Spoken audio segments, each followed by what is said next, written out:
On today's podcast, we have a very good friend, Stuart Ross. I love Stuart. He is a great man, and he is extremely generous with his time. He has always been available to me every time I've called and asked him to be a guest in my class, and we've had him on the show now. Stuart is the head of tour management. He oversees touring and festivals at Red Light Management, which is one of the largest music management companies in the business. And what makes it so interesting is that this is a company whose one of their main philosophies and tenets of operating is that live performance is the key to artist development. We talk about touring. We talk about what you need to be doing as a new artist. We talk about when do you need a manager and an agent and what the agent looks for. And we talk a lot about the whole developmental process on how it's so different today versus just, a few years in the past, and the role of social media in building your career. A lot of great stuff here you don't want to miss. Insiders, are you ready?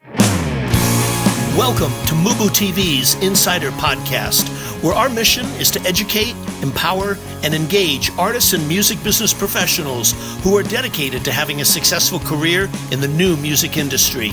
Here are your hosts, Rich Ezra and Eric Knight.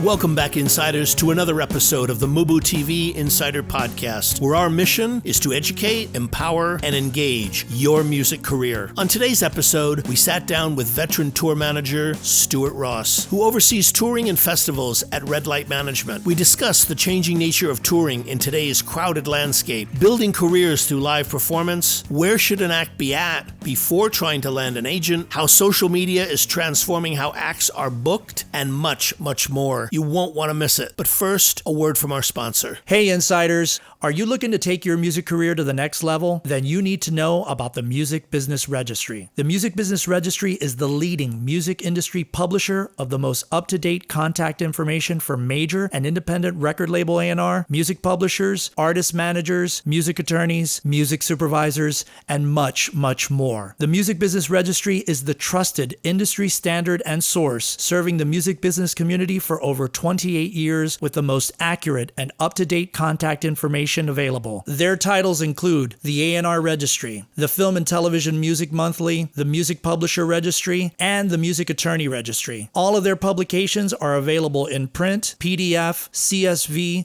or online subscription. Visit them now at musicregistry.com and receive a 10% discount by using coupon code MUBUTV10 at checkout. That's musicregistry.com, coupon code MUBUTV10. When you're ready to put your music to work, musicregistry.com.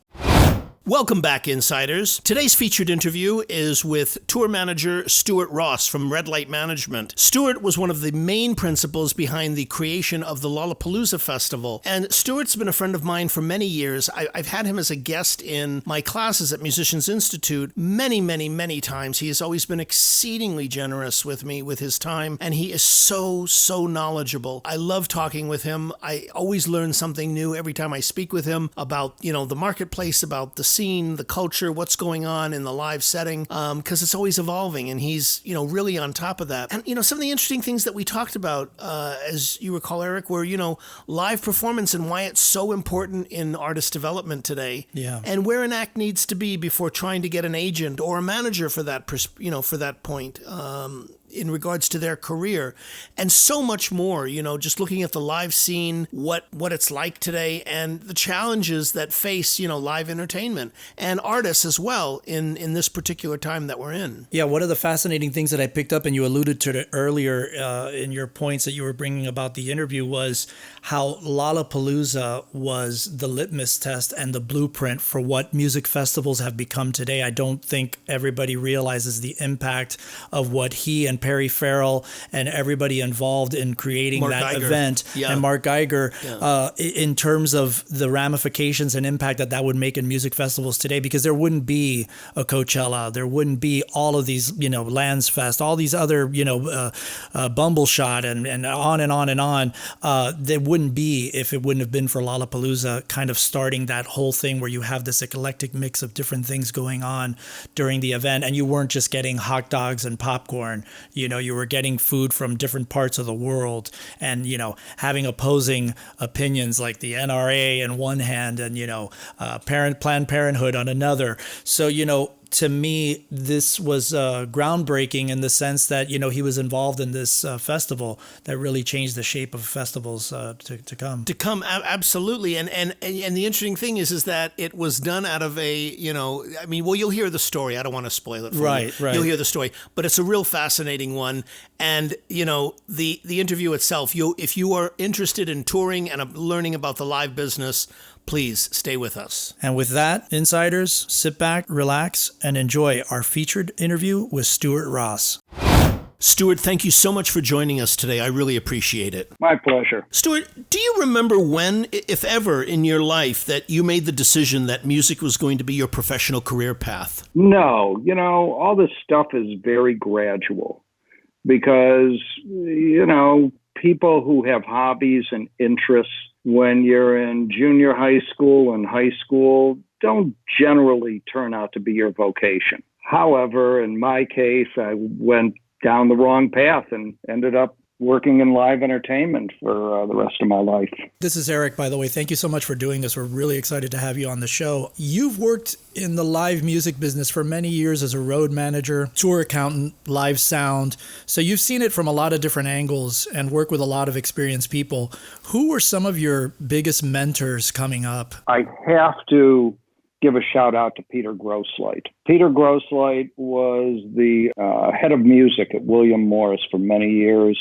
We lost Peter, 3-4 years ago. And when we were putting together Lollapalooza, which is, I don't want to get off topic, but Peter was the guy that I worked with every day. And he was just a brilliant guy, and he taught me a lot about how you negotiate.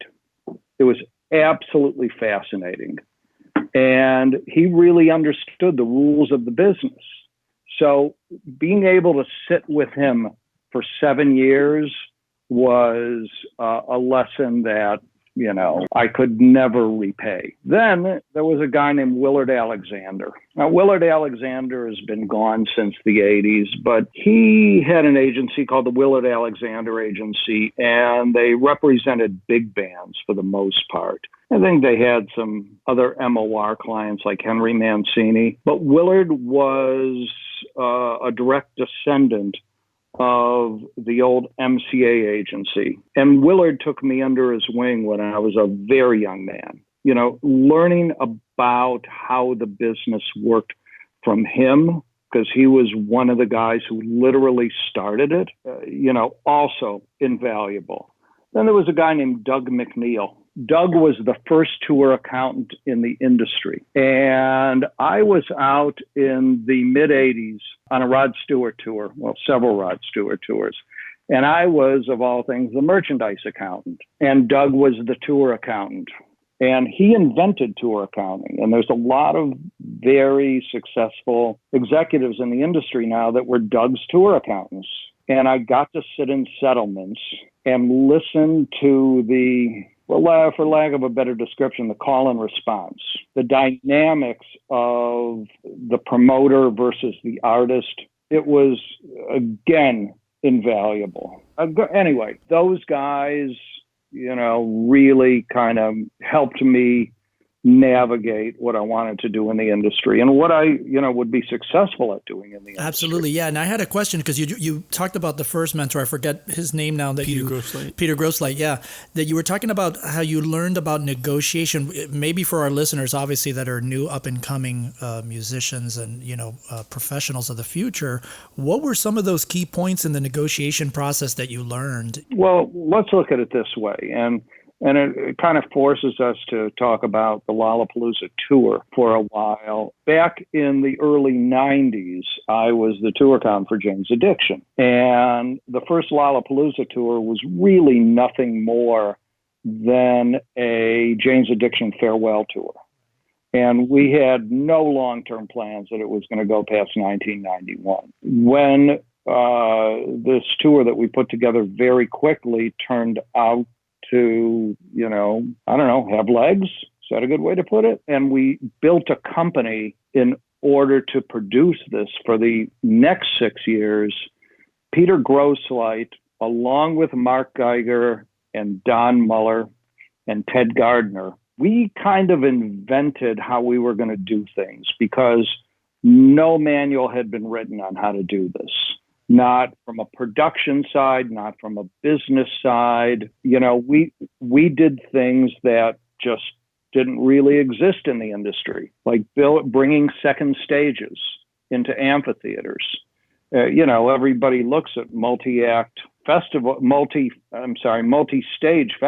shows, and the fact is that didn't exist before Lollapalooza, at least as far as I know. So you guys set the standard and all that, yeah. And we brought in our own food and beverage. And, you know, the whole thing meant that we had to build business structure and deal structures and formulas for something that didn't previously exist. And this Lollapalooza team, this small team at William Morris, gave us the ability to really think this through and what's the best and most ethical approach to achieving our objectives. And I got to tell you, Peter Grosslight was everything to me. I want to sort of back up here now and get your sense of kind of an overview. What is the state of the live music sector today? Is it in a healthy place from your point of view? Yes, it is, and will continue to be. Okay, can you expand on that? Well, that's where artists earn money.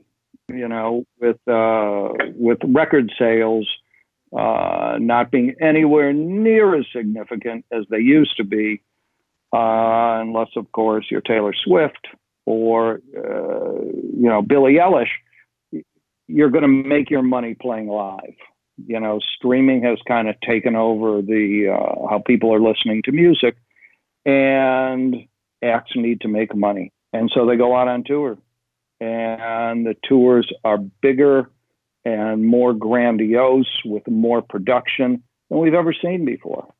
And I think that this is going to continue, and I don't see it slowing down. Stuart, you know, over the past decade, the large national concert promoters like Live Nation and AEG, you know, they've been acquiring venues and music festivals at an increasing pace. But last year, there began a moving down market to aggressively acquire more and more smaller and medium-sized venues and promoters in local markets.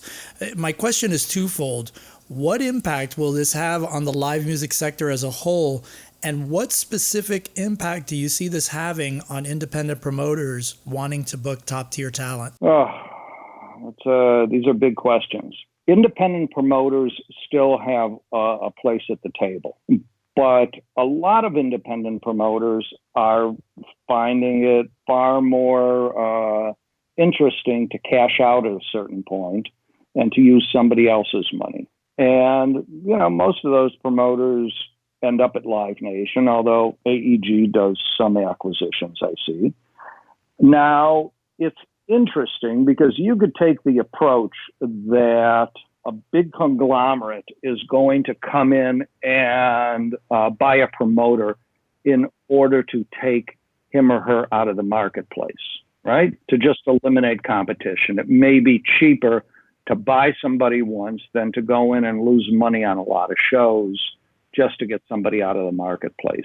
On the other hand, you have independent promoters who are so good at what they do with their indie sensibilities and their ability to really drill down on how to market in a very changing environment that the conglomerates are giving them free rein. If you look at Dan Steinberg and Jason Zink, who have Emporium, right? These guys were independent promoters until, I don't know, beginning of the year, something like that. And they went to Live Nation. I do a lot of shows with these guys.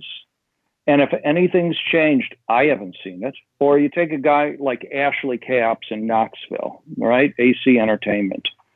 Ashley sold to Live Nation, and he still does his Big Ears Festival, which is probably the most creative festival in the United States. And it's not a festival like big outdoor field festival, but takes over every performance space in Knoxville and does the most eclectic lineup anybody's doing in the United States.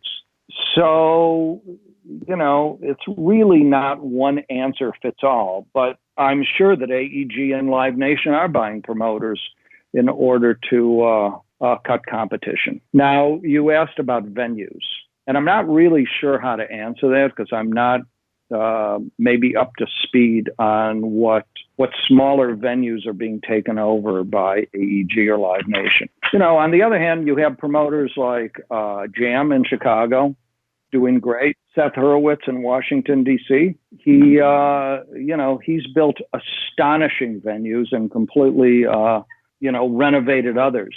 I mean, there's a guy absolutely at the top of his game and is fiercely independent. He's never going to get bought. And it's hard to compete with a guy like that because he knows his market and he knows his acts and he knows how to make deals. Knitting Factory is doing great stuff. So independent promoters are not completely gone. Stuart, you had began our conversation where you brought up Lollapalooza. Can you talk about what the inspiration behind it was? Well, it started as one thing and morphed into something else. Jane's Addiction in 1991 had decided that they were going to break up and do a farewell tour. And Perry wanted, a big going away party, so to speak. So he wanted a bunch of bands on the main stage and eclectic art that was curated and political booths where he could put, let's say, PETA next to the NRA and, have just, not necessarily conflicts, but multiple points of view for everything. And he wanted kind of unusual food that you wouldn't normally get at an amphitheater, which at that point was, hot dogs and popcorn. He wanted, Mexican food and barbecue and, wanted to make a really cool environment. And that was really all it was.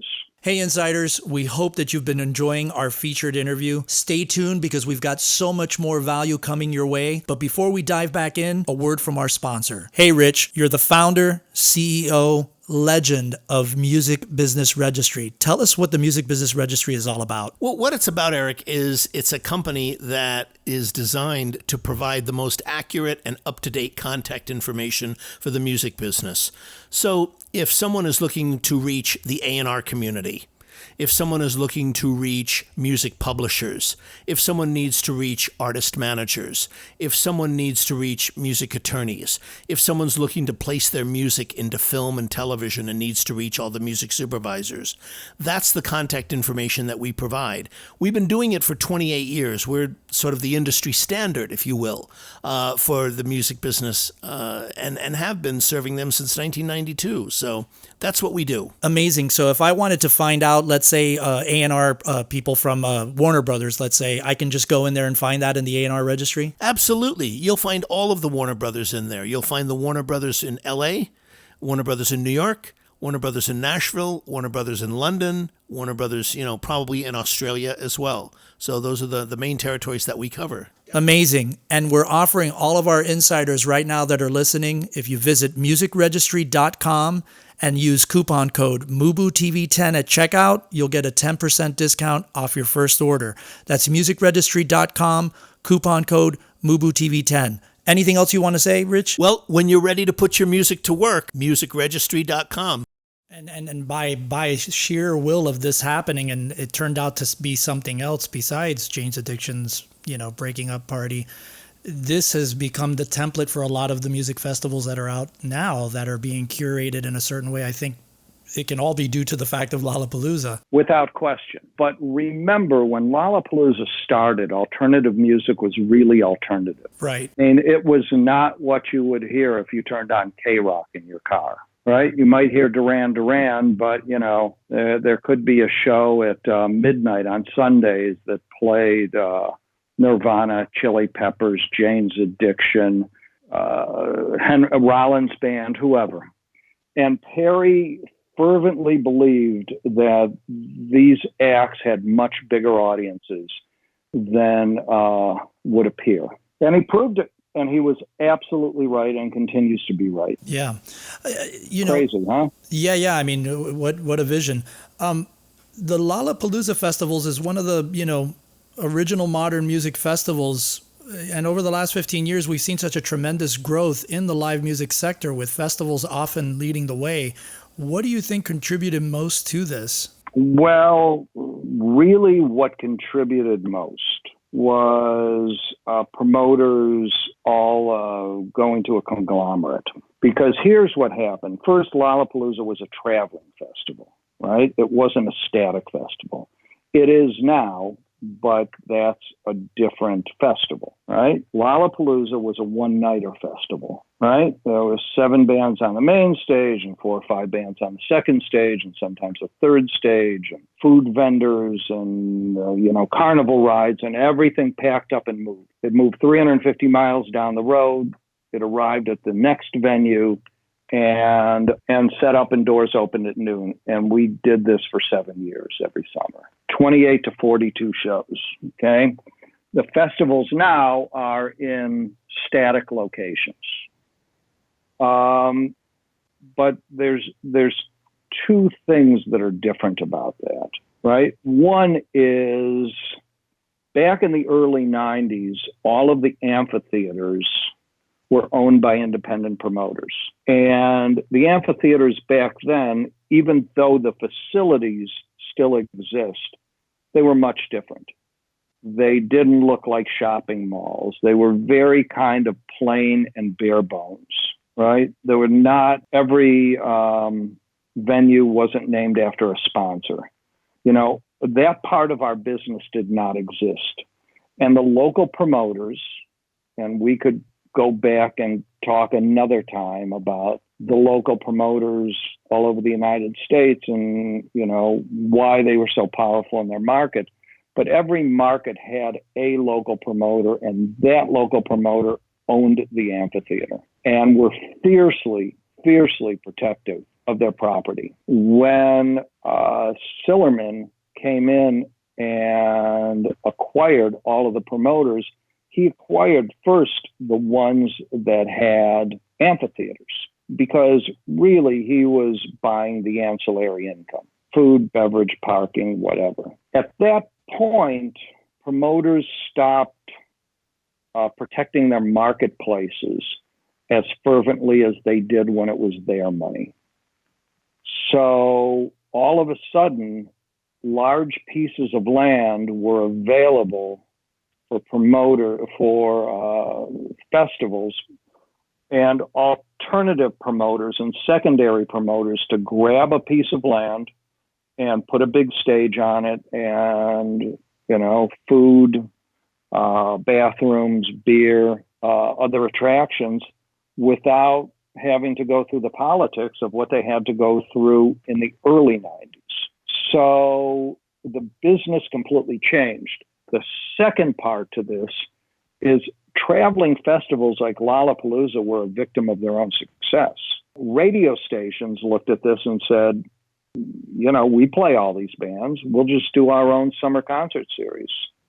It's very hard for a for-profit entity to compete back in the 90s, late 90s at this point, with radio stations who had a carrot that nobody else had, which was radio airplay.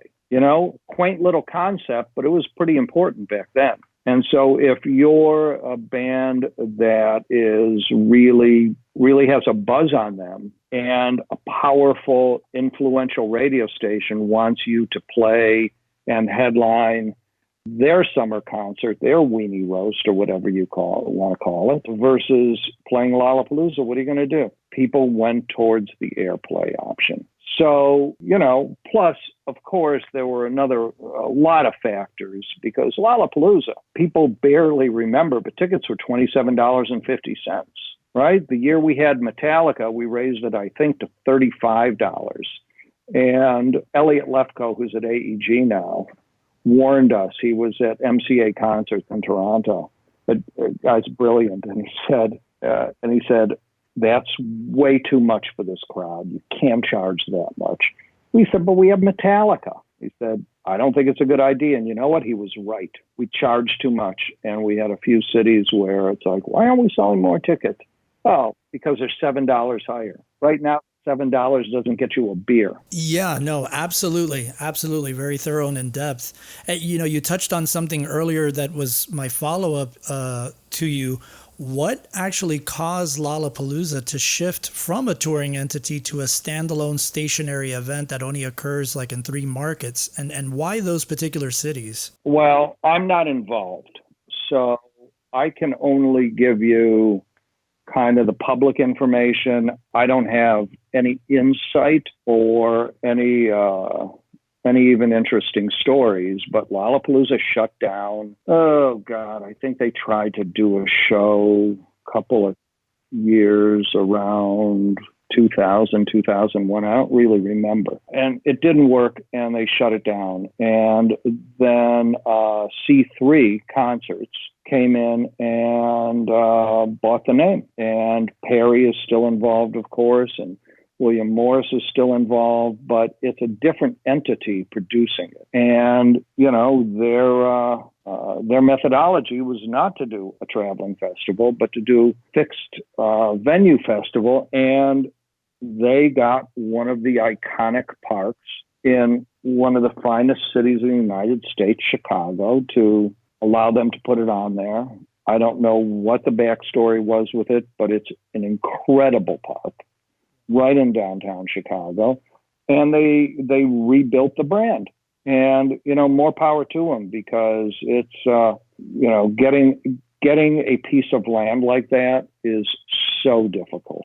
I mean, look, you don't see outside of the Greek Theater, you don't see concerts at Griffith Park. These iconic pieces of land are usually very tightly controlled because people are, fond of their green spaces in urban areas. But you know what? Lolla Chicago, and by the same token, the C3 produced Austin City Limits at Zilker Park in Austin, a beautiful site.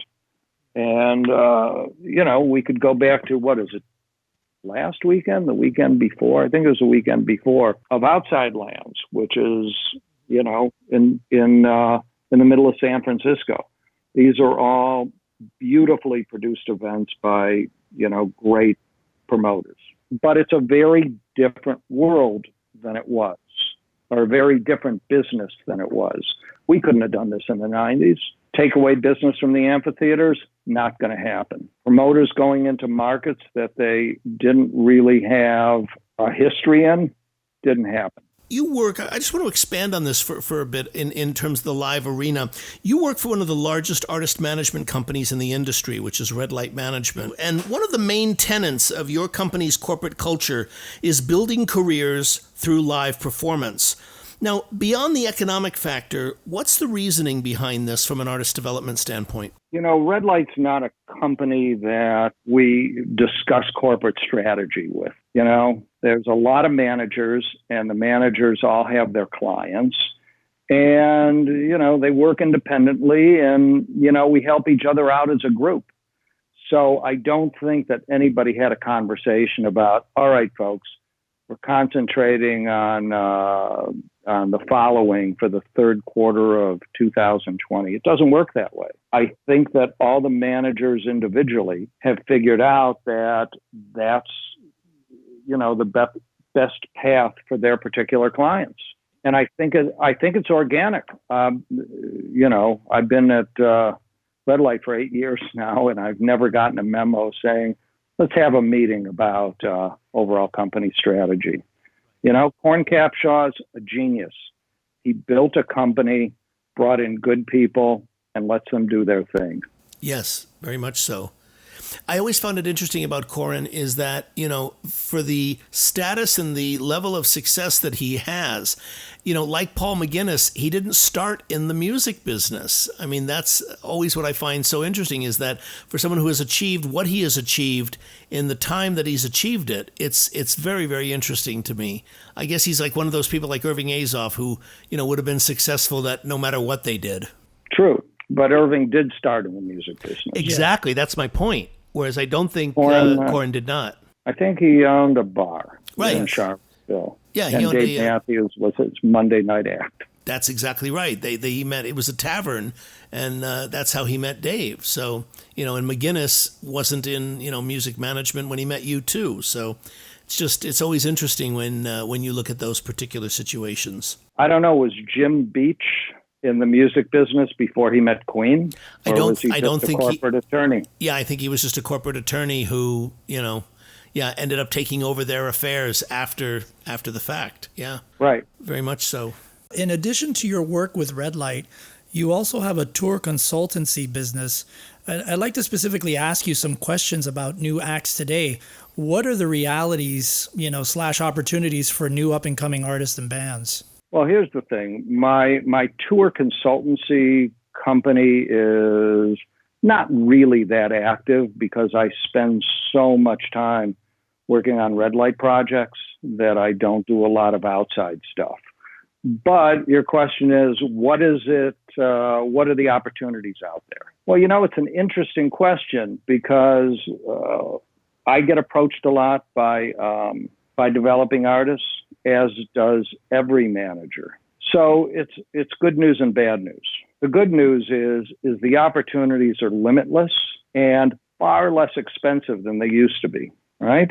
Because it used to be, listen, you guys wrote some songs, you got to make a record. We'll find a record company.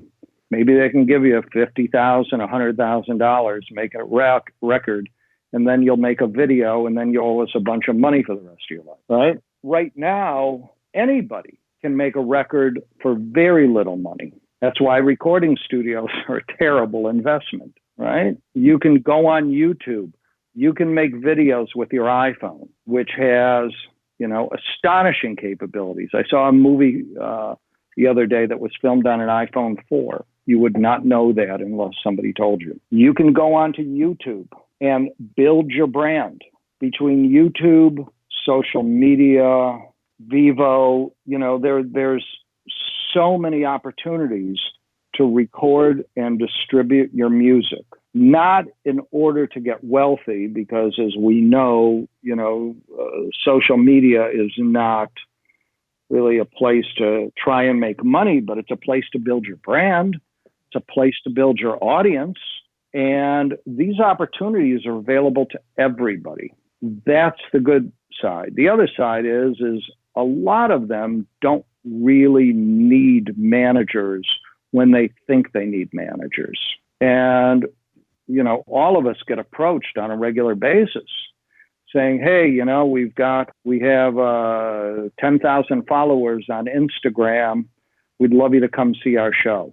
And we have to come back and say, guys, you still have a lot of work to do. When you can do that work, build your social media base, build your fan base, and you can get people to buy tickets to see you perform, you don't need a manager. Because we really can't do the hard work. We can't do that kind of heavy lifting.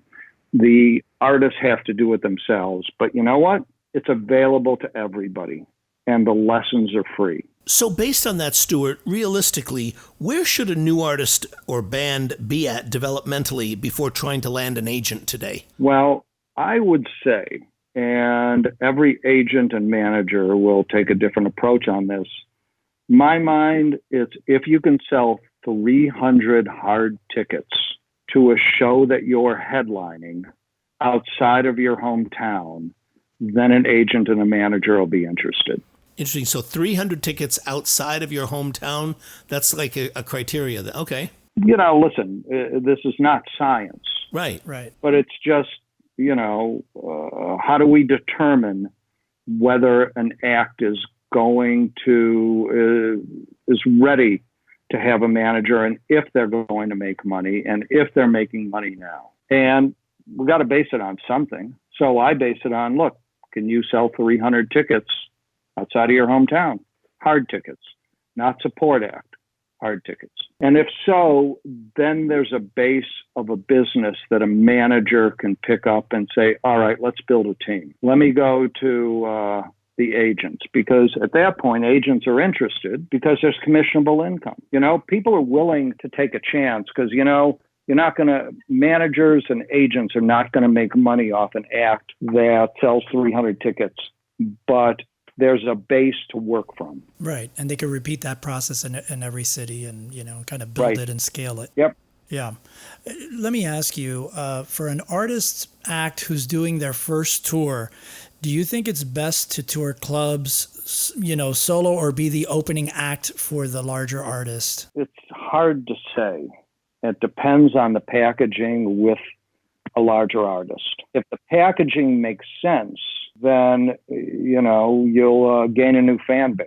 And so, there is a significant upside to that. If you do it solo, then you're playing to your fan base. But, I see artists that open for people at the Whiskey, and a lot of opening acts at the Whiskey may not necessarily be, the Troubadour. My mistake. I haven't been to the Whiskey in a long time. But, I see opening acts for people I go to see at the Troubadour, and they go over well, and then they go over to the merch table, and they talk to people, and they give away their CDs, sell a few T-shirts, take selfies. It's a great way to interface with new fans because you're always trying to build your fan base. You want to engage these people and you want to convert them from people who like the show to real fans who will go on to the social media and follow you and then come to see you. So, but there are also a lot of shows that book opening acts just to fill time. And if you're the third act on a theater show or an arena show, people might not be there, and opening acts in a lot of venues are there to fill time. So you have to be really careful about what you take. You don't take anything, you take what makes sense. Yeah, particularly if it's a buy-on situation or something where you're paying money to be on that spot, you got to really address or assess, is that going to be something worthwhile? Let me ask you guys. You guys have been to music festivals. Have you ever been to a festival just when the doors opened? I have, yes. Okay, so you go to one of the tents or one of the smaller stages, just you're wandering around and there's a band playing and there's like 12 people watching them.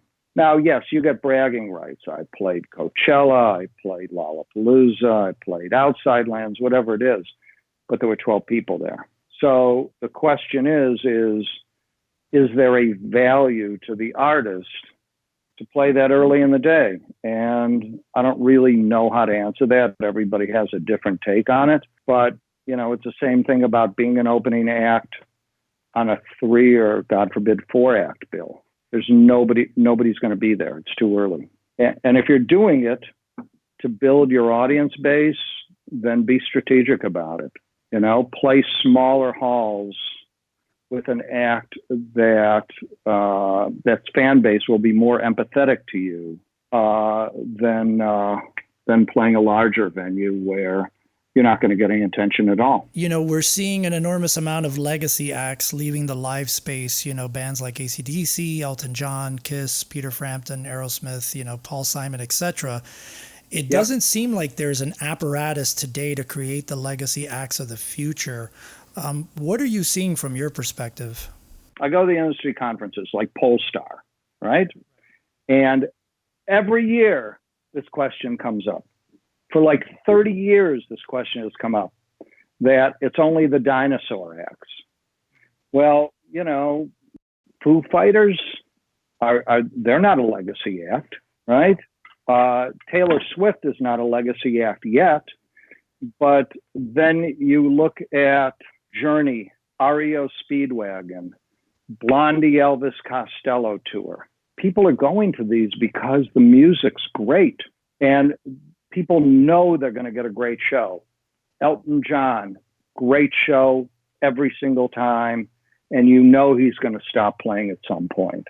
Paul Simon has stopped touring, but what a body of work. And a lot of the acts that are building will be legacy acts at some point. But, there's nothing like 20 or 30 years of hits that will draw people in. Plus, a lot of legacy acts have an older demographic, and an older demographic is willing to pay higher prices for tickets. Look at Vegas. Vegas has shows. They probably have 5 or 6 huge shows a night, and people are going to Vegas. Acts are going to Vegas, as a residency, because there's such a high demand for Celine Dion. Again, Elton John. Aerosmith had a residency in Vegas. Yeah. Backstreet Boys is having a huge run now. Yeah. Well, even Boys to Men have been playing in Vegas for a really long time, and it's only made their touring business stronger. Yeah, Vegas is an interesting one, Stuart, because somebody told me that, the only reason that that particular city can support the kind of element that we're talking about is because it literally replaces its population every 48 hours. Yep. And, you have a whole new thing of people that come in every 48 hours into that city that weren't there, 2 days ago. So you have a whole fresh new batch of people to see things. So it's true. Yeah, it's unique in that way that other cities like, New York or other places don't necessarily have. I want to switch gears here, still talking about shows, but what are some of the new and innovative ways that live music shows at all levels are being marketed today? What are you seeing? Well, the social media marketers, most of the money I spend on marketing is social media. Because, look, it wasn't that long ago that if you had a big show at, let's say, the Forum or the Wiltern or, pick your venue, Staples Center, you take out a full page ad in the Sunday LA Times, a full page, maybe even double truck ad in the LA Weekly, and maybe a few billboards, right? And a little bit of radio work, and you were done. You hopefully were going to sell all your tickets. That doesn't exist anymore. Exactly. And, that was the shotgun effect, because I don't know what the circulation of the LA Times was at its peak, but a very small percentage of people opening the Sunday LA Times were going to be interested in any show, let alone your show. But you had to market to everybody in order to get to the small percentage of people that actually were potential consumers. And it worked. It worked. Now you can get right to your consumer. You can narrowcast your message to get right to people who are going to have an interest in what you have to say. And so the people who really understand marketing, social media marketing, are, can kind of write their own checks right now, because it's a complex marketplace, and, it's not for the faint of heart, because, advertising rates change. Engagement statistics move from post to post. It's crazy. So the people who really understand this, are insanely important to our industry right now. Yeah, and particularly when you're having, companies like Facebook and, YouTube that are constantly shifting their algorithms, to kind of keep up with those changes and continue to get those kinds of engagements. Right? Definitely. All we want to do is get attention. Yep. Yeah. Right? That's and the key. how do you get the attention? Is it when you post, how you post, the pictures, the embedded videos? Yeah, the copy that you're actually using. The keywords. There's a lot of stuff. And the people who understand it, my hat's off to them. Yeah, it's interesting listening to you, Stuart, because I'm remembering this conversation about, God, it must have been 5-6 years ago. Michael Rapino came to Muse Expo, and we did a panel with him, and I asked what he felt the biggest challenge to his industry was, and he said a very interesting thing, which mirrors what you were saying right now. He said, the greatest challenge that I face as the CEO of this company is, looking at my ticket sales from last year, and he said, and a huge percentage of them, we didn't sell tickets. He said, my company puts on maybe 450 shows a day somewhere on this planet. And he said, the thing is that we looked at this problem and we did, a study of the problem, and an extensive study. We put a lot of time, money, energy, and commitment into looking at this problem. And he said the number one thing we came away with from the study of why we didn't sell more tickets to our events was because people didn't know about them. And he said, how many times did I hear, oh, you're kidding me. The Moody Blues were in town last week? I had no idea. Or, fill in the blank. And everyone in the audience was nodding their heads, that this was like a real problem. And it goes right to the heart of what you were saying, that, Irving Azoff has talked about this same problem where, an ad in Calendar or in the LA Times or in the LA Weekly or, a few radio spots was the extent of your marketing. And you covered the base because we had far fewer outlets. We had, more attention and more eyeballs on those outlets. And that was what it took to actually reach the audience. Today, like you're saying, it's such a complex thing just to reach the audience, to let them know. Somebody was talking about this with regards to another form of media with The Lion King, the actual move, the live movie. When it passed the $1 billion mark, I think it was somebody in Forbes that was saying, yes, it passed the $1 billion mark, but he said what you have to remember is when you go behind the curtain of The Lion King, the amount of money that Disney spent to actually bring in that $1 billion in box office was fucking staggering, and had to use the methods that you're speaking about in order to do that. They had to reach 6 people to get the 2, hopefully 3, that would actually go and pay to see the movie. That's that kind of marketing, which is very, very, very, very expensive. So it's almost like you need those kinds of successes to make up for, the realities of the market today. But we're seeing that at all levels, I think. We're seeing that among big acts, mid-level acts, and especially new acts. But think about it this way. Back in, the last 20 years, it started as if you wanted information, you knew where to look. How many of us picked up a big fat copy of the LA Weekly every Thursday? And we looked and we figured out, hey, here's what's going on. Okay. That there are not singular places to look at this point. There are unlimited places to look. How are you going to, attract people's attention? Is it going to be your Facebook feed? Is it going to be your Instagram feed? And the people who understand this are really important to us right now. You know what's interesting? Yes, because your question doesn't have one answer. That's what as you're posing that the people understand this, I'm realizing that there isn't one answer to this. Jane's Addiction may have an entirely different kind of way, social media, different platforms, different methods, than reaching REO Speedwagon's audience. It may not be just, it's not a generic thing of social media. It may not even be social media. It may be print ads. You know what I'm saying? It's like there's not one answer to these questions anymore. No, there isn't. I manage an act called Puddle's Pity Party, who has crazy wide demographics, anywhere from people who are interested in immersive theater to suburban families who liked America's Got Talent. I can't reach all of those people in exactly the same way. The good news is I have really wide demographics.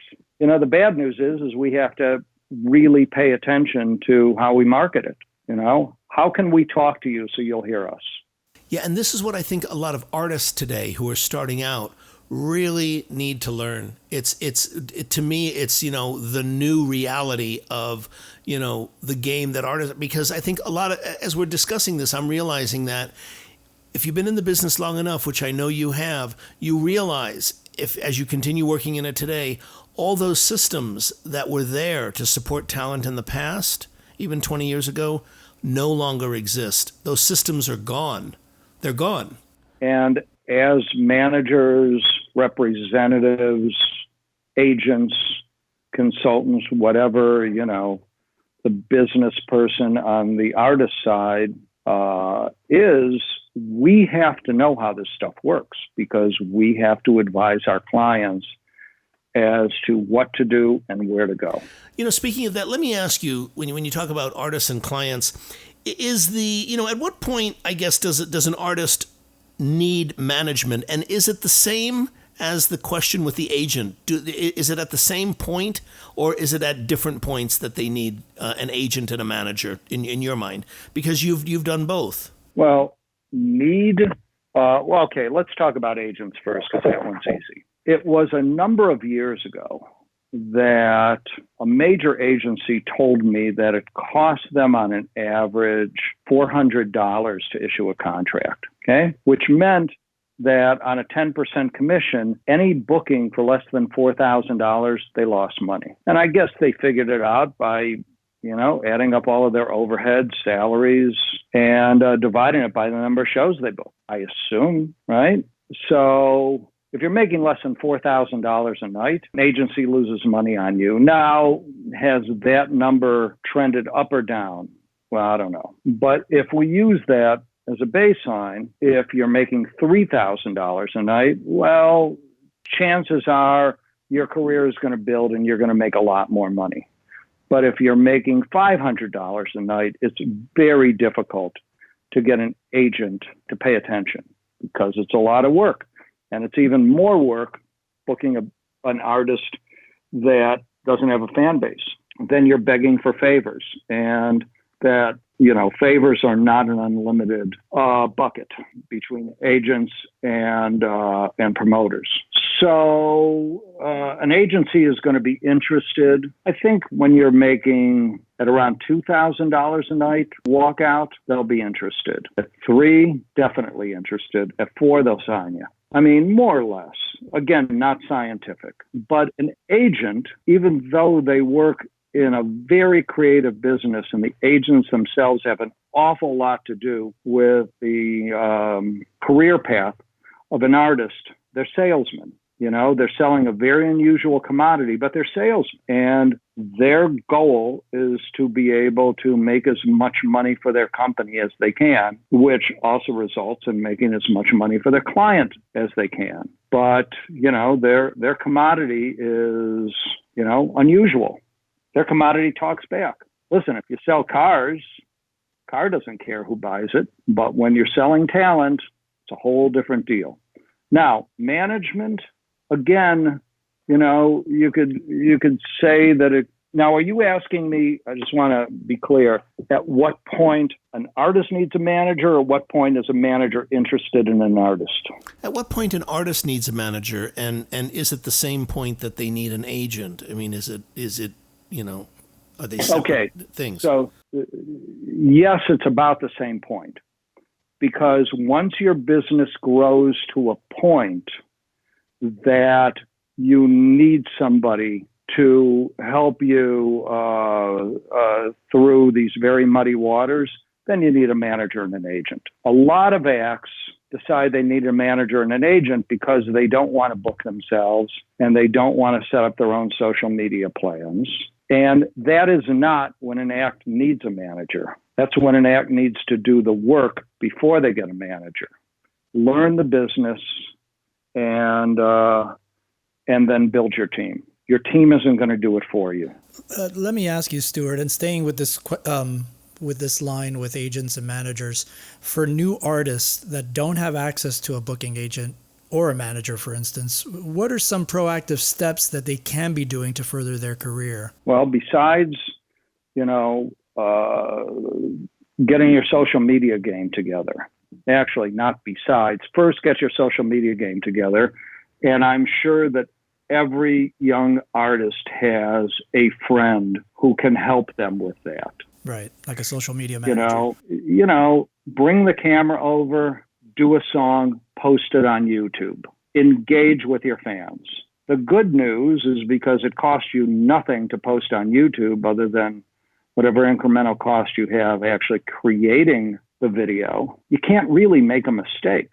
You post something and you see how it does and you analyze it in your own head. You say, this song did really well because we did it indoors instead of outdoors, because we covered a Queen song instead of an original, because the sound was better. Whatever it is, you will discover very quickly a methodology that your fan base is attracted to. Right, and what's working and what's not. What's working and what's not. And it doesn't cost anything to do it. Yeah, just your time and energy and effort. Yeah. You know, you don't have to script out a video and hire Steadicam operators. Look, you know, there's a ton of stuff out there now that has millions of views that was shot on an iPhone. One person held up an iPhone and they got one of those little USB mics into a laptop and they've hit video. You know, get your game together. Then once you have that, you know, you go to the clubs that you want to play and you send them links to your social media profiles. You let them know, like, we have these things called one sheets for our clients, which is, you know, just a single sheet of bullet points and reviews and photos and who is this artist, what have they done, and how big is their audience base. It ain't that difficult, and it's not expensive. And when that base starts to build and the clubs they're calling, or people are calling them up saying, hey, you know, I represent so-and-so, we'd like to have you open, then you might need a manager. Are there any specific things you would recommend bands and artists look for when being approached by managers to work with them? Man, interesting question. Yeah. Let's say they're at that stage where, you know, they're getting some interest in some things. What should the artist and, you know, be looking Well, I think they should first look at somebody who has the time to work with them, right? If you've got a guy you want to work with or a girl you want to work with, you know, make sure that they have the bandwidth to work with you, and they're not going to pass you off to an assistant that you're actually going to get personal attention. And, you know, it doesn't really matter if it's a big management company or small management company, because, you know, Red Light has a lot of small acts. They also have a lot of big acts. You know, make sure it's a person who really kind of understands what your career path is, and that the manager can add to it, that the manager has ideas or plans that are going to build it to what you want it to be. Because you know what? It's a team. It's a marriage. It's a relationship. This is the person you're going to be talking to probably every day for the rest of your career. You know, somebody you feel comfortable with. You know, it's very much like any other, you know, very personal business relationship. Stuart, I want to go back to something that you had touched on earlier, which is around the social media aspect. From your perspective, is social media transforming how and where tours or shows are routed and booked today? I don't.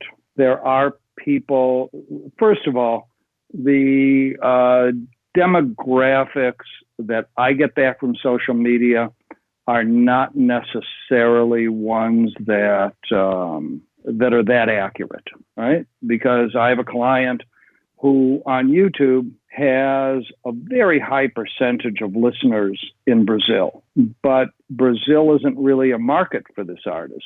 You know, it's just, so you got to kind of separate fact from fiction, where your views come from versus where you decide to play. Okay. So, you know, you got to be mindful about this. I mean, you want to play, you know, obviously where people are, because those are major markets. And secondary markets are often really great because they don't get shows coming through every single day. Right. Less competition for the attention. And they're hungry for it.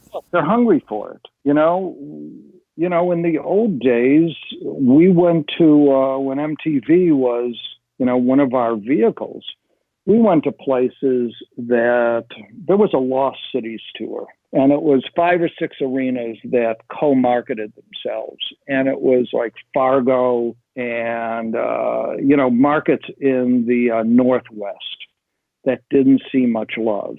And every time you went into those markets, we had great houses. Because, you know, they don't get the love that major markets do. Imagine, you know, I mean, we're in Los Angeles. There's shows every single night, multiple shows, and you have to decide which one you're going to go to. Yeah. Right. Yeah, Vegas, Vegas, New York, San Francisco, the major cities, Chicago. There's unlimited things to do. but not necessarily in Boise, which is a great concert market. So a lot of times, strategically, you got to think out of the box a little bit. I wouldn't go and chase YouTube or Facebook analytics when booking. Other people may. There's been a lot of talk over the last few years of services that wanted to book via social media, where, if enough people said they wanted to come and see you play in a particular city and they were willing to commit to it, that you would go and play that particular city. Right. So it was kind of, I don't know what you would call it. I don't know if it's a viral marketing thing. Never really took off, and I don't think it will, because of the complexities of booking and getting venue availability. I mean, one of the toughest things right now is venues are booked every night. Exactly. Yes. Right. I hear this from Tom Wind. I had dinner with Tom Windish a couple months ago, and he told me that is the biggest challenge him and his entire agency face, is finding enough, venues for all of the talent out there. And he said, and it's not a problem unique to Paradigm. He said, William Morris, CAA, every one of us in this business has that problem. And he said, and part of it too is that the acts that are out there touring, everybody's doing it for, 3 and 4 and 5 weeks longer than they normally did.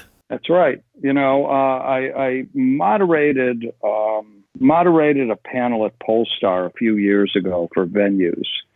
And the woman from Royal Albert Hall was talking about her venue, right? Mm-hmm. You guys know Royal Albert Hall. Oh, it's one of the world's foremost venues. Iconic. Yeah. Iconic, yeah. For your listeners, venues all have bragging rights, right? Yeah. Madison Square Gardens had Billy Joel 100 times. Right. Right? Another Shea Stadium had, the Beatles' first U.S. concert, I think. I could be wrong about that. But venues have bragging rights. Sure. Right? Royal Albert Hall had the very first demonstration of electricity. That is. Okay? Yeah, so there's a cultural distinction. You could say, we had a Leonard Cohen residency. It's like, great, we had electricity. Yeah. Right. But that venue is booked 2 years in advance. Wow. Yeah. 2 years in advance. And you know what? I may be off a little bit by that. It may actually be farther out, but they are fully booked. You want to play Royal Albert Hall? Decide now for, 2023. Yeah. Yeah. No. Crazy, right? Yeah, I agree. Let me ask you, and speaking with what we were talking about earlier with Facebook, doing digital marketing on Facebook and YouTube, that you guys are not looking at that as a real reliable source. How about analytics like through Spotify, where people are streaming? There's artists that have been well documented, like Brent Faiz, that has been using their social media, their analytics off of Spotify and booking actual tours. Are you guys seeing that as? I want to be clear. It's not that we don't use social media. We don't solely rely on social media to determine our marketplaces. Okay. Because there's a number of different things we have to do in order to decide where to play. Is there the appropriate venue, right? Is there a buyer who we're going to get interested in a particular show, whether it's the club owner or the local promoter or an outside promoter, right? What else is there in the marketplace that would cause us to either really want to be there or to stay far away? And is it routable? Are we going to be able to get the venue we need at the right date? Listen, it's great if you decided you wanted to play the Troubadour and you wanted to play the Bowery Ballroom, unless you're doing them back to back, which is why agents are so valuable, is they can understand holds and how to work around them. And if releasing a hold doesn't quite work, what other venues are appropriate that you can move around? It's really very much a jigsaw puzzle. And so, you could use all the analytics in the world and say, you know what? We have a lot of fans in New York. Well, New York's a big city. You're going to have a lot of fans there. But when are we going to play it? How are we going to play it? You have to make sure that the decisions you're making that are off a normal strategic path are good ones. Because, the social media analytics, even from Spotify, are not necessarily going to turn into ticket sales.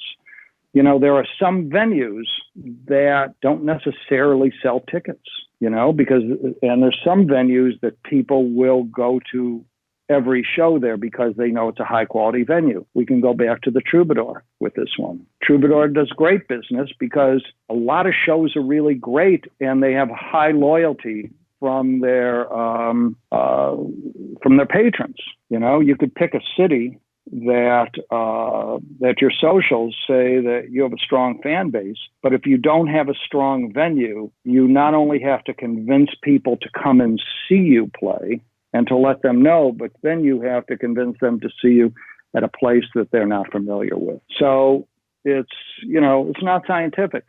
We kind of figure it out after years or decades or centuries of experience. Stuart, I wanted to ask you, throughout your career, and you've had an extensive career, are there any great books or films or other media that has really made an impact on you that you could recommend to our listeners who are interested in this field professionally? Yep, there's a few. There's a book I read not too long ago called Ticketmasters, or The Ticketmasters, and it was the guys from Relics magazine. Right. And they supposedly wrote, it was about the rise of Ticketmaster. Yeah, I remember this came out.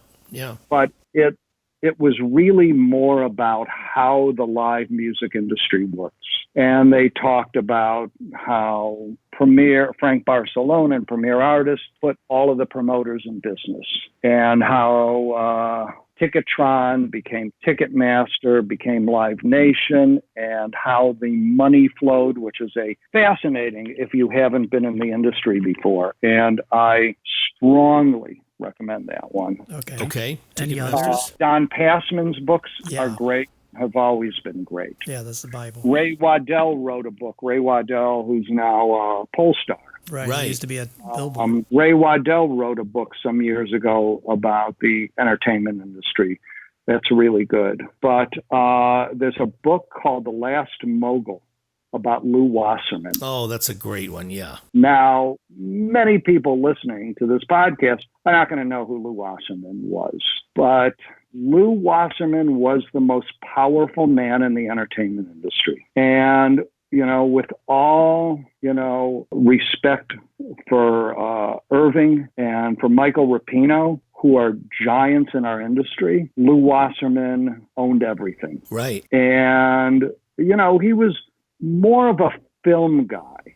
Right. Than a music guy, even though Universal Pictures, which was MCA, started out as a big band booking agency. Oh, yeah, they were the premier booking agency for many years. Yes, and that's what the book is about. And understanding how a guy who was an usher in a Cleveland movie theater became the most powerful person in the entertainment industry for decades it was just fascinating to me. For those listeners who are interested in wanting to be a tour manager, what advice do you have for them? My advice is not one that they're probably going to hear from anybody else, and they may not care about it, but I'll tell you anyway. A lot of people want that job, and they're not necessarily sure why they want that job, but they want the job. Okay, fair enough.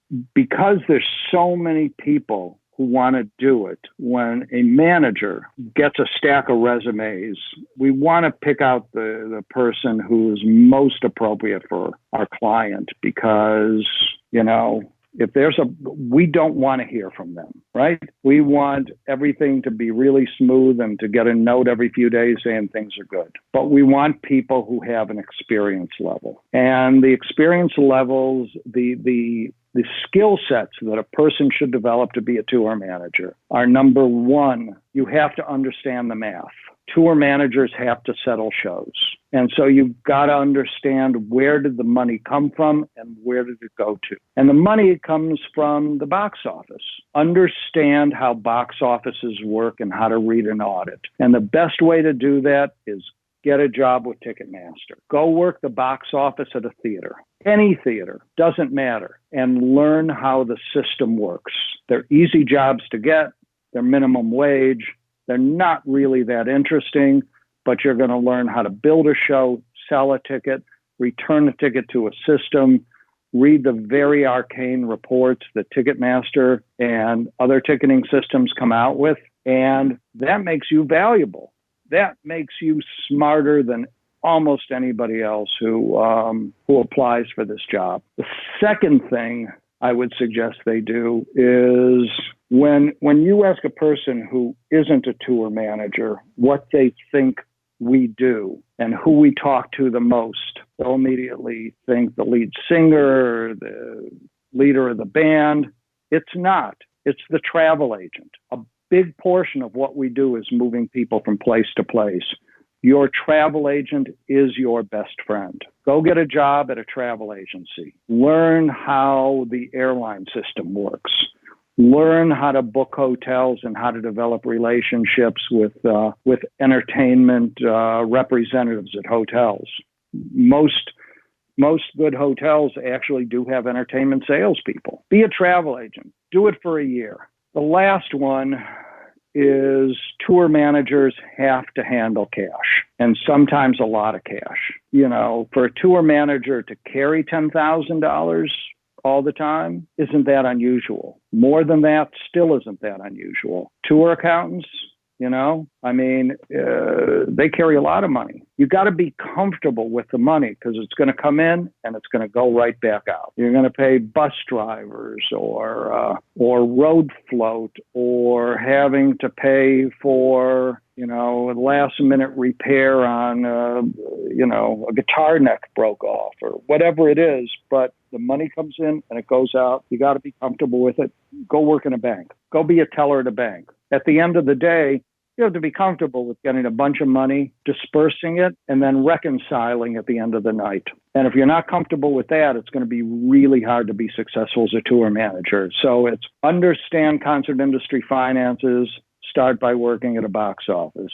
Second, understand entertainment travel, very different from vacation travel. Go work at a travel agency, even if you intern. And third, be comfortable with cash. Those are great pieces of advice, because I think one of the things that I always hear from people who want to get into that profession is they truly, as you pointed out, they don't have any idea what the actual job entails. They think that it's about marshaling people from place to place, as opposed to understanding the specific skill sets that are required in today's day and age to actually do that job effectively. Stuart, I want to thank you so much for taking the time to do this. We're both very, very grateful to you, really. Yeah, thank you so much, Stuart. You're very welcome.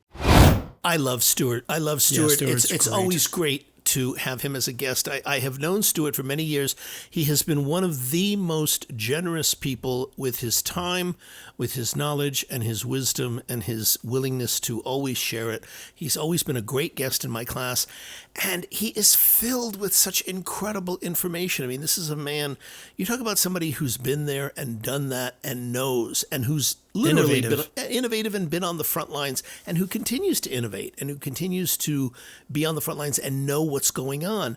And I just thought, some of the interesting things to me in listening to Stuart in this particular interview was, we look at something as a cultural touchstone such as Lollapalooza. Now, Lollapalooza has many touchstones for reasons that, we've talked about. But I just thought, the whole idea that how it started as one thing, its intention, and totally evolved into becoming, because they didn't expect it to be as successful as it was, and it turned out to be the closing party for Jane's Addiction and ending their career as a band. And it evolved into something completely different than just being for Jane's Addiction. Right. It became like a blueprint for something else. Right. And what's for today, some of the things that were great about this was the whole idea is that, it started out as this whole breakup party that, Perry Farrell wanted to do. But in doing this, he came up with some unique things that ended up becoming like the standard now of events that happen today that we appreciate today. And it was the eclectic array of, vendors that were there. Like, the whole idea that he wanted to pair up like, the NRA with another completely opposite, thing, not to create, PETA, not to create a turmoil, but to have the diversity there. One of the other innovative things was the food, having, Mexican food, having, barbecue, having all those things. Those were unheard of back then. You were just getting hot dog and a Coke. And a Coke and a popcorn, and right. If you were lucky. That was the extent of food at festivals back then. Yeah, so I think that this was, and it was, in a way, through an accidental thing of their own, they ended up putting one of the most eclectic lineups together, which has now become completely commonplace. So to me, Lollapaloozers were the innovators of this whole process that we take for granted now in this curation. I mean, there would be no Coachella, there would be no Land's Ending, there would be none of these events, if it wouldn't have been for Lollapalooza. And, he struck on a couple of other really interesting things, which is, when he talked about the opportunities for new and up-and-coming acts. And again, we get this theme over and over from guests today that, there are limitless opportunities today. It's far less expensive than it was before. To do. Where you do have the expense, if you will, is in your time. Right. You don't have to spend dollars, but you have to spend an exorbitant amount of time. And I've heard this spoken by, CEOs. The BMG CEO, Hartwig Mausch, you famously said at Meet 'em, it no longer costs the cost of a home. Correct. To make a record. It used to. Right. 200 to 800,000 was very common to make albums back in the 80s, 90s, and early 2000s. We don't live in that world anymore. Right. And the same thing now when he talks about breaking talent, that, the standard, has changed so much. And that, part of that, as I said, is doing the time, putting in the time. Artists need to put the time in themselves because no one is going to do that for them. And that's something that I heard him say again and again, that, you have to be willing to do the hard work yourself before you can even attract a manager. Yeah, exactly. And also leveraging social media and YouTube and all those platforms to build your brand. I cannot emphasize this enough. This is something that I live by every day, and seeing the results of going from 0 followers to building a real, actual, organic audience that's engaged in everything that we do and that we put out. So and really, only really important. Is growing over time. Correct, and is always growing, and it's snowballing. One of the other things that he talked about is to build, like we just talked about, your socials, building the fan base, making sure that you can sell tickets, and and that the artists have to do the heavy lifting. You guys have got to do the heavy lifting out there. Nobody's going to come and do it for you anymore. This is now a thing where you have to build it. If you build it, they will come. And I also think that that's a really important thing that you just touched on that I want to emphasize with our audience is that, ladies and gentlemen, not only do you have to do the heavy lifting, but this has to be a philosophy within the group. If you're a band, you have to make sure that everybody is on board with that. Everybody's got their roles that they're playing. And everybody things divide that they up. have to do. Correct. Duties that they have to do, and that they're committed, that you're all on the same page, moving in the same direction. Yeah, and another thing that I would say too, this requires money. Anybody who thinks that this is not going to be an investment of just their time, but it's also a financial effort. If you are in a band, do what we do. We collect money every month so we can run Facebook ads where we can, pay for whatever it is that we need to take care of. You start pulling a pool of money in together to take care of those things. So really important stuff to be considering. And if you're a solo act, the same thing too. You have to just put money aside and just put a budget together for yourself. And you were talking about the things that you have to do and the work you have to put in. And one of the things I thought was really interesting is because you always get that. It's like, what does it take for me to get an agent? What do I have to do, or where do I have to be? And he gave a hard, defined definition: is that if you are an act that can sell, a band or an artist that can sell 300 hard tickets as a headliner outside of your hometown, if you can do that, there's a start of a viable business. Yep. So, again, he did point out that's going to be different for each, agent. But that's a great place to start. It is. 300 hard tickets as a headliner outside of your hometown. Right. And that's why I think, like what you were saying, Eric, about building that base, doing that hard work, laying that foundation, that all helps for that. Absolutely. You know, like where should we go? Where should we start the tour? Should we perform in this city or in this one? You Correct. know, and social media allows you to have that kind of information and get that. But I thought that was a really good assessment to, you know, is there a base of a business for you? Yeah, it's a good benchmark to have, I think. One of the other areas, you know, was being proactive steps to further your career as an artist. And, you know, I thought that he hit all the right touch points, which were getting your social media game together. You know, what is it that you can focus on now that you can control in your power right now, today, and start taking those steps? Getting your social media together, getting a friend to come and help you. If you don't have the time or the inclination or the energy, get somebody on the team, whether it's a friend or another band member that might be more advantageous to do something like this, and get that going. Creating content. You can create content now with your iPhone or any smartphone. There's just amazing content coming out from smartphones.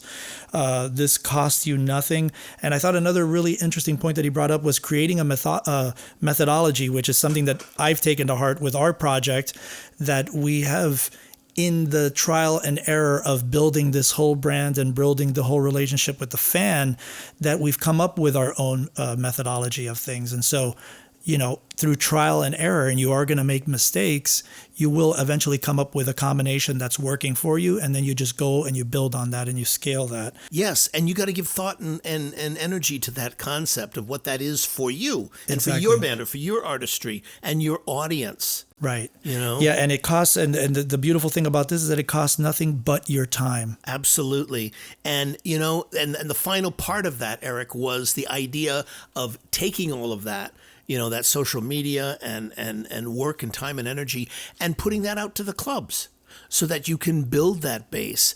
Because remember, all of this, the whole purpose of this is to build a connection between artist and audience. Hey Insiders, thanks so much for tuning into this episode. We really appreciate it. To get show notes, links, and everything that was mentioned during this interview, head on over to our official website at MUBUTV.com/podcast/show notes. If you're enjoying the content and what we're doing here on the show, please subscribe to the podcast on Apple Podcast, Stitcher, Spotify, or wherever you listen to podcasts from. And don't forget to rate and review our show over at iTunes. 5-star reviews are always welcome and help to ensure that our podcast stands out on the top rated and new and noteworthy charts on iTunes in our space. You can also find us on social media at Facebook, Instagram, and Twitter, all ending with the handle MUBUTV, which is spelled MUBUTV. Don't forget to catch our flagship show, the MUBUTV Insider Video Series, airing every week on YouTube at youtube.com/MUBUTV. This show was produced and created by Rich Ezra and Eric Knight. This show would not be here if it weren't for our amazing team, which are the following: interview editors Sarah Nissenbaum and Alex Taylor, show notes and transcriptions by Jani Chang, Nicole Capodoglo, Lilia Owens, and Sarah Nissenbaum, theme music by Disciples of Babylon, and be sure to tune in next week for another episode of the MUBUTV Insider Podcast.